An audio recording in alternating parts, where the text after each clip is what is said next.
Hi guys, জয় লাইফস্টাইলে সবাইকে স্বাগতম। তোমরা সবাই কেমন আছো? আশা করি ভালো হয়েছে। ভালো তো থাকতেই হবে, যেহেতু তোমরা আমার ফ্যামিলি মেম্বার।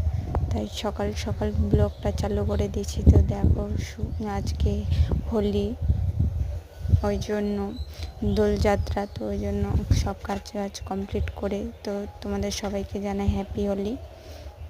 উপরে এসে তারপর জানলা দিয়ে দেখছি যে আমার বর আর আমার শ্বশুরমশাই টোটোটাতে লোড দিচ্ছে। আলুগুলো বাজারে নিয়ে যাওয়া হবে, ওই জন্য কিছু টাকা পয়সার প্রয়োজন। ওই জন্য তো মধ্যবিত্ত ফ্যামিলিতে তো এরকমই।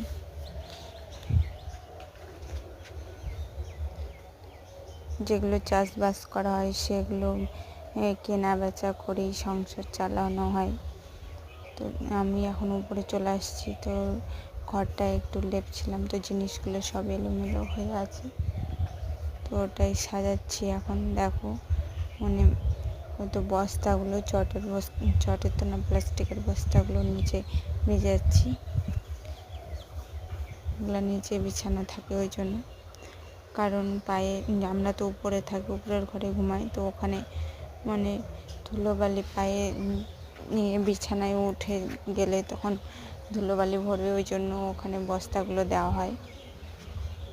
তো তোমরা কে কে এরকম করো কমেন্টে জানাবা।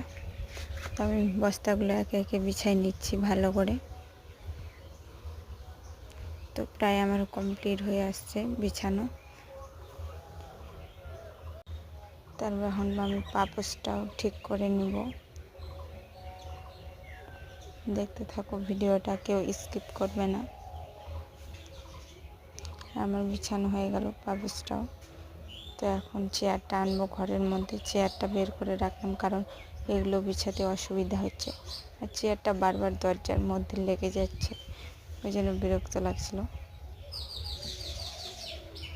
যেখানে ছিল সেখানে রেখে দিলাম ভালো করে চেয়ারটা। তো এখন আমি বিছানা গোছাবো, সকালের বিছানা। তো এখনও সকালই হয়ে আছে, তো আমার বর একটু ঘুম থেকে লেট করে ওঠে, ওই জন্য বিছানাটা খুব সকালে ওঠানো হয় না। তো প্রায় 8টা বেজে যায়। তো আমি এখন মশারিটা ভাঁজ করে নিচ্ছি।